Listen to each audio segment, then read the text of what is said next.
Halo semuanya, selamat datang di video animasi yang akan membahas tentang penyusunan laporan anggaran dalam perbankan. Materi ini disusun oleh Aldaule Anas dari kelas PBS B6 Matkul Budgeting. Mari kita bahas bareng-bareng dengan gaya yang santai tapi serius ya. Bagian 1. Apa itu anggaran? Jadi begini, anggaran di dunia perbankan itu ibarat kompas. Fungsinya sebagai alat perencanaan dan juga pengendalian operasional bank. Tanpa anggaran, bank bisa kehilangan arah. Makanya, penyusunan anggaran yang komprehensif supaya semua kegiatan bank bisa tercakup dengan rapi dan jelas. Bagian 2. Dasar-dasar penyusunan anggaran. Sebelum bikin angka-angka, ada dulu nih bagian penting yang sifatnya kualitatif. Apa saja isinya? Pertama, pengantar. Di sini, bank menjelaskan tujuan penyusunan anggaran, kendala yang dihadapi, perkembangan kinerja sebelumnya, sampai visi dan misi bank.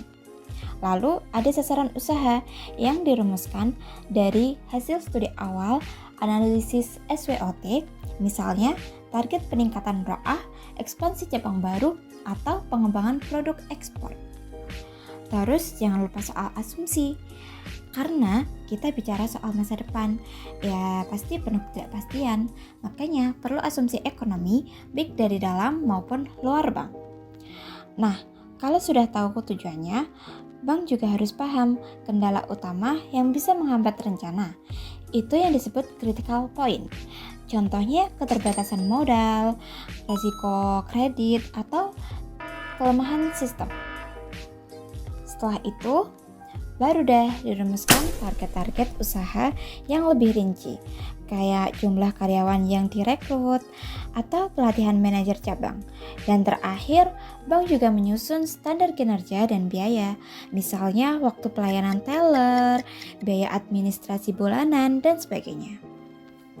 Bagian 3. Rencana kinerja keuangan. Nah, setelah semua perencanaan tadi, sekarang masuk ke bagian angka-angka, yaitu rencana kinerja keuangan.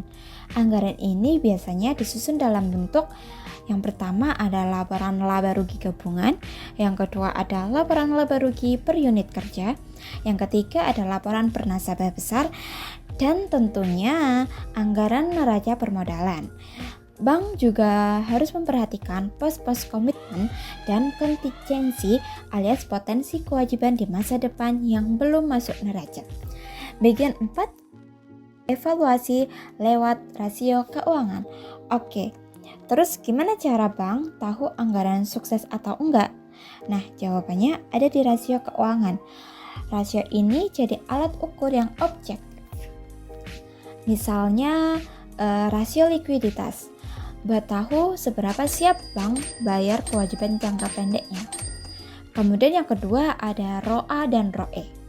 Buat mengukur seberapa efisien aset dan modal yang digunakan. Dan yang ketiga ada juga rasio efisiensi kayak cost of fund dan rasio resiko kayak credit risk atau liquidity risk. Terakhir, rasio permodalan untuk cek apakah modal bank cukup menopang semua aktivitas bisnisnya. Semua rasio ini penting banget untuk bantu manajemen ambil keputusan. Kemudian yang kelima, bagian penutup. Nah, jadi kesimpulannya, penyusunan anggaran dalam perbankan itu bukan sekadar urusan angka, tapi juga soal strategi, perencanaan jangka panjang, manajemen risiko, dan evaluasi kinerja. Dengan penyusunan anggaran yang tepat, bank bisa melangkah dengan lebih pasti, efisien, dan berkelanjutan. Terima kasih sudah menonton video ini. Semoga penjelasan tadi bisa memberikan gambaran jelas soal budgeting di perbankan. Jangan lupa like, share, dan sampai jumpa di video berikutnya. Bye-bye.